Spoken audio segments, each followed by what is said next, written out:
Growing tensions, and eventually the assassination of Archduke Franz Ferdinand of Austria sparked World War I, which raged across the western and eastern fronts of Europe for 4 years, from 1914 to 1918.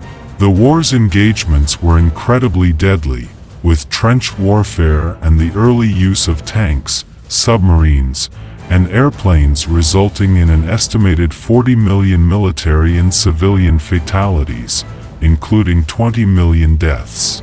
Battles of World War I on land and at sea saw a lot of death but few clear-cut successes, and some battles lasted for weeks or even months. The major battles of the conflict chronology are listed on this video.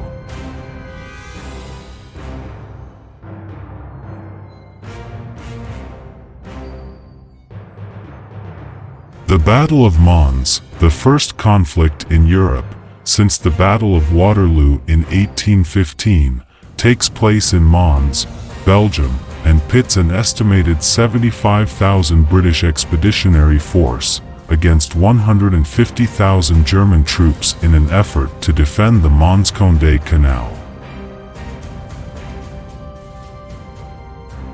The British soldiers are outnumbered and forced to retreat in the last of 4 battles of the frontier, fought in the early weeks of World War I, giving the Germans a tactical advantage. There have reportedly been 5,000 German casualties and 1,600 British ones.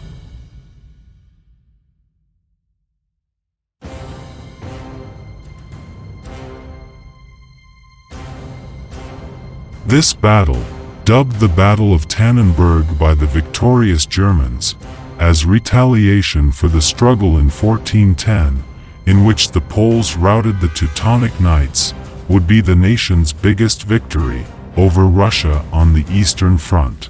In the opening stages of the conflict, Russian armies launched successful initial attacks on German forces in German East Prussia, now Poland, from the south and east.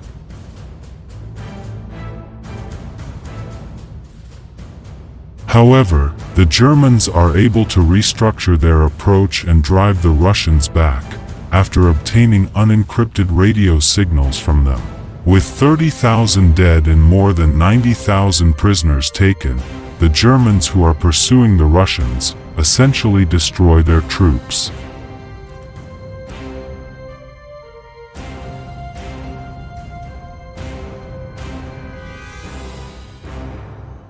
About 30 miles northeast of Paris, the French army and the British Expeditionary Force defeat Germany in the First Battle of the Marne, halting its quick advance into France. The German First Army is forced to retreat to the lower Aisne River, where the first trench combat of the war starts due to a tired and depleted German force that had dispatched over a dozen divisions to fight in East Prussia and Belgium.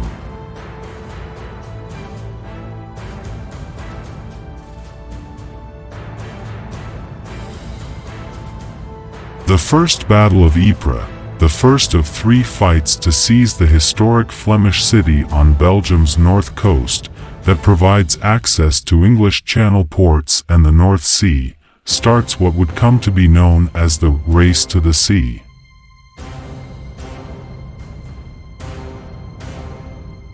The huge combat, which is thought to have involved 600,000 Germans and 420,000 allies, goes on for 3 weeks, before being ended by severe winter weather. Both sides participate in trench warfare and incur heavy losses, as was the case in many battles during World War I, yet neither side gains significantly.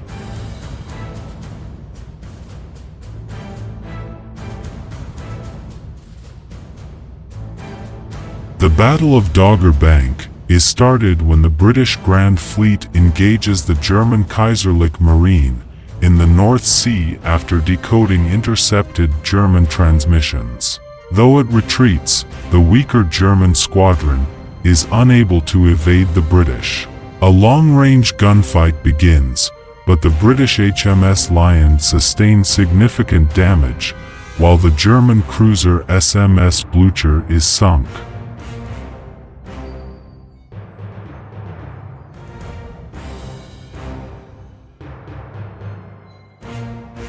The longest single combat of World War I is the Battle of Verdun. The French army fights against a German surprise onslaught that lasts for almost a year and results in more than 600,000 total casualties on both sides.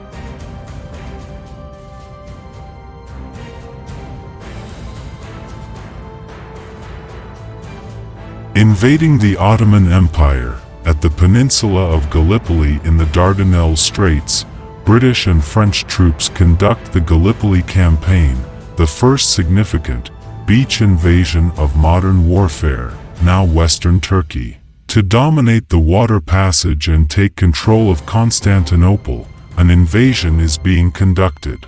The Western Front battles are at a standstill, so the Allied forces strike with the intention of winning quickly.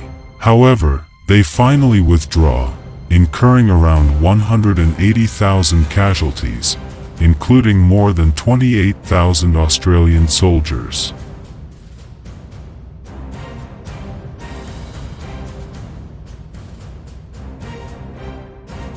The Combat of Jutland, which took place off the coast of Denmark during World War I and was the largest naval battle ever, was the first and only encounter between German and British battleships.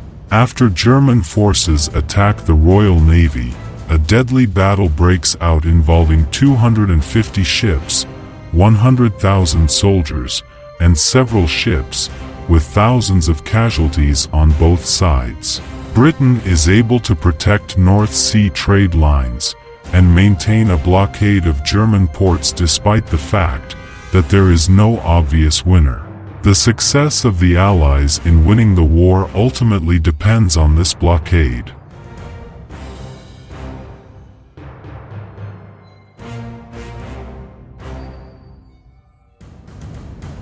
British soldiers suffer more than 57,000 losses, including 20,000 fatalities, on the first day of the First Battle of the Somme, one of history's bloodiest engagements, when they attempt to storm German lines, but are quickly mowed down.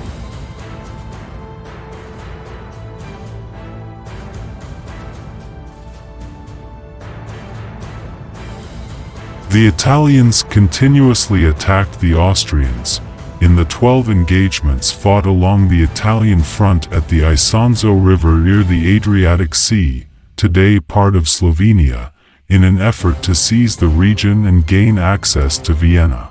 Italy finally succeeds after numerous failed attempts, and when Germany eventually joins the Austrian army, Italy is forced to retreat.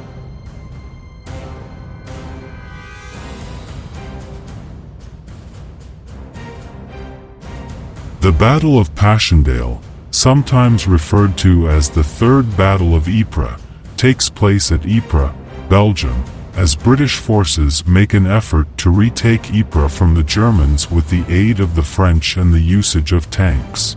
For 4 months, in the mud and rain, there are attacks and counterattacks. Canadian reinforcements are sent in to relieve the troops, but little progress is made. With the exception of one battle that resulted in more than 550,000 deaths on both sides, the Allies are believed to have won.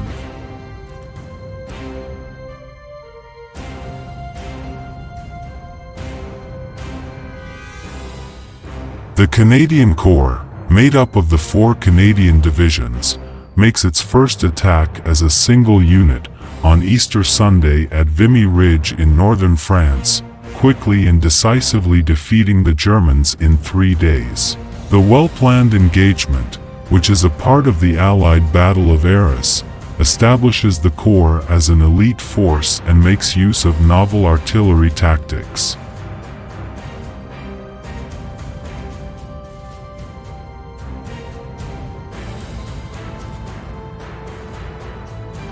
The June offensive, also known as the Kerensky Offensive and the July Offensive, is an operation launched by the Russian Minister of War Alexander Kerensky against the nation's popular appeals for peace. Russian forces attack the Austro-Hungarians and Germans in Galicia. Despite early successes, Russian troops suffer heavy losses and quickly rebel. The Austro-German offensive rapidly overtakes them, and the Russian force essentially disintegrates.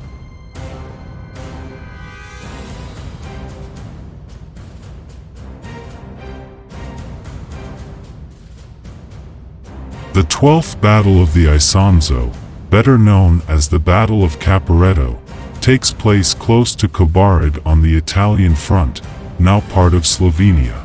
Italian forces are soundly defeated by German and Austro-Hungarian forces, suffering approximately 700,000 losses and much lower morale.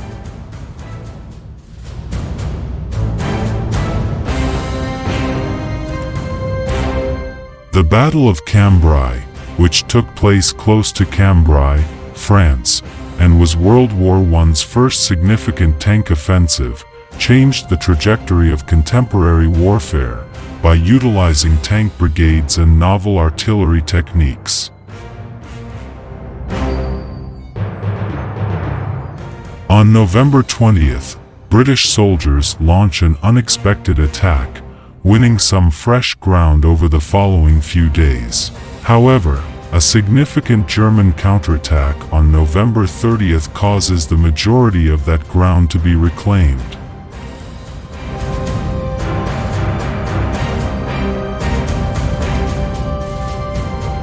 The Second Battle of the Somme is fought in France along the banks of the Somme River. The Germans started in an effort to take advantage of the Russian army's impending defeat by hitting British lines with gas and artillery fire. British forces are compelled to flee, and the Germans make their largest single territorial advance along the Western Front since the start of the war. The German onslaught eventually falters and is stopped, but the Allies regroup within a week.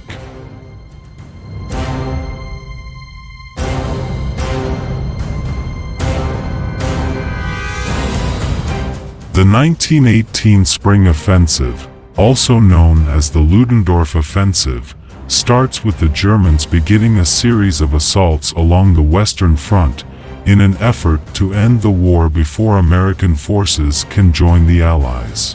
Despite making progress in 4 attacks, they don't get strategic advantages from the region they retake or now control. The Germans are severely weakened despite declaring victory, as a result of the American forces' arrival in July, a counteroffensive, and worn-out men.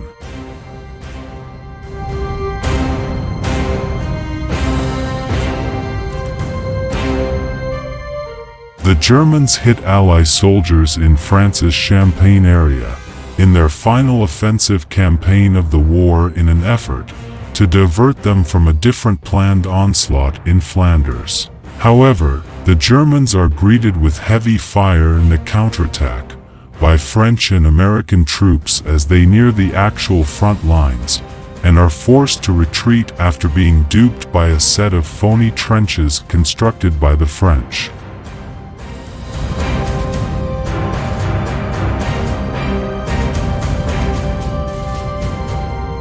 The Battle of Amiens marks the start of what would later be known as the 100 Days Offensive. Allied forces make one of the war's most significant breakthroughs, seizing more than 8 kilometers on the first foggy day, afterwards dubbed the Black Day of the German Army by General Erich Ludendorff. With the aid of 500 tanks, 1,900 planes, and 2,000 artillery, the Allies surprise the Germans and launch an offensive, resulting in significant deaths for the Germans and a catastrophic blow to their morale.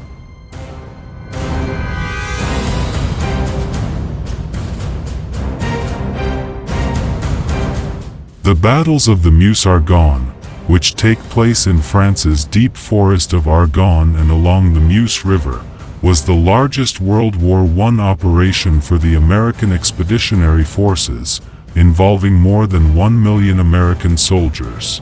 The worst combat in American history, it resulted in 26,000 American fatalities and more than 120,000 injuries. Tens of thousands of German POWs are taken prisoner by the Allies, who are helped by tanks and U.S. Air Service aircraft.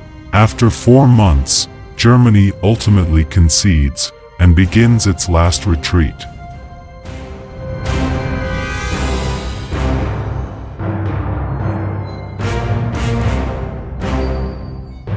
Before the Second World War, I believed in the perfectibility of social man, that a correct structure of society produced goodwill, and that, therefore, you could remove all social ills by a reorganization of society.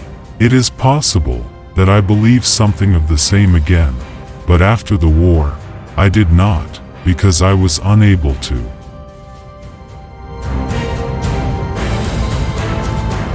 European nations began World War I with a glamorous vision of war, only to be psychologically shattered by the realities of the trenches. The experience changed the way people referred to the glamour of battle. They treated it no longer as a positive quality, but as a dangerous illusion. History demonstrates that previous military drawdowns invited aggression by our enemies. After World War I, America drew down forces until the U.S. Army had fewer than 100,000 men in uniform. That weakness invited Nazi aggression in Europe and the Imperial Japanese attack at Pearl Harbor. What we know from World War I is that some of our troops had acute symptoms of exposure to chemicals, had bad health and died because of chemical exposure in World War I. The modern Middle East was largely created by the British. It was they who carried the Allied war effort in the region during World War I and who, at its close, principally fashioned its peace.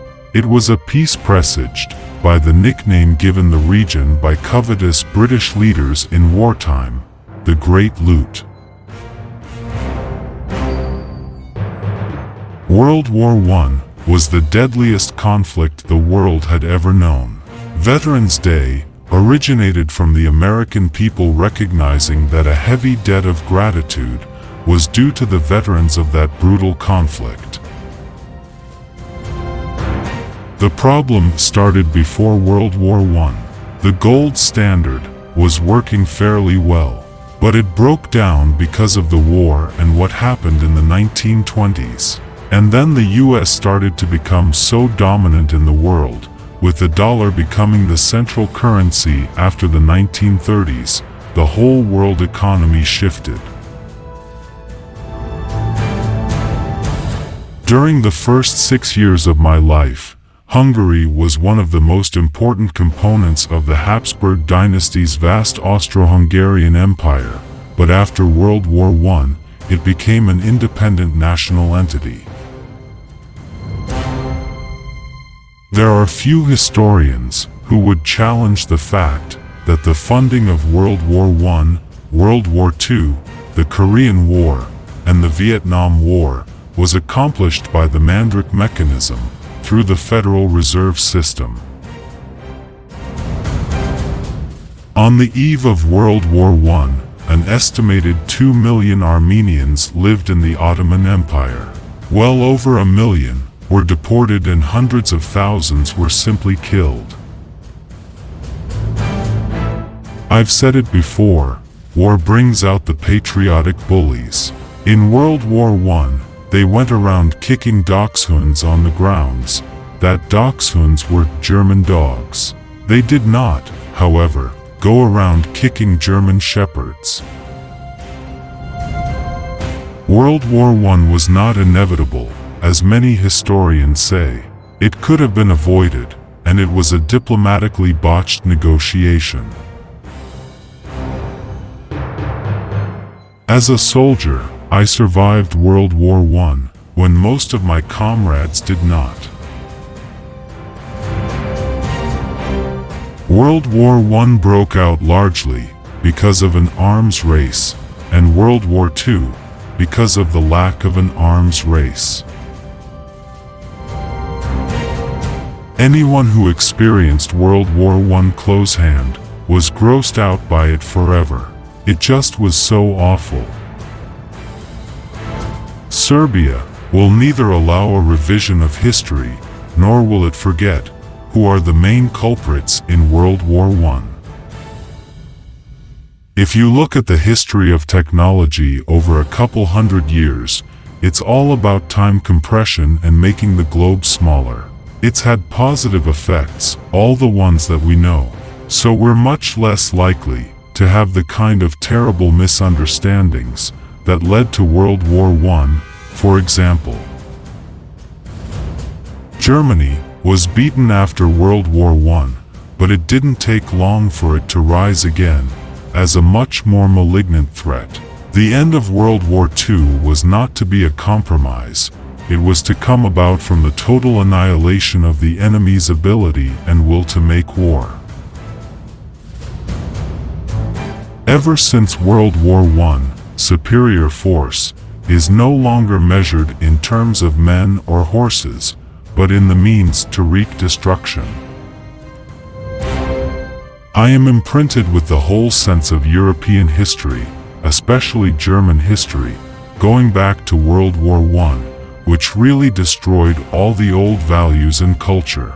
My grandparents had been reasonably well off, but they became quite poor, living in an attic apartment.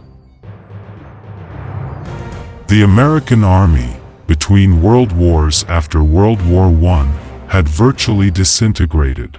It was a very small force, given largely to practicing cavalry charges on Western outposts. The World War I, I'm a child of World War I, and I really know about the children of war, because both my parents were both badly damaged by the war. My father, physically, and both mentally and emotionally. So, I know exactly what it's like to be brought up in an atmosphere of a continual harping on the war. In Britain and Europe, no event is less forgotten than World War I, or the Great War, as it was called until 1939. Thank you for watching. See you on the next video.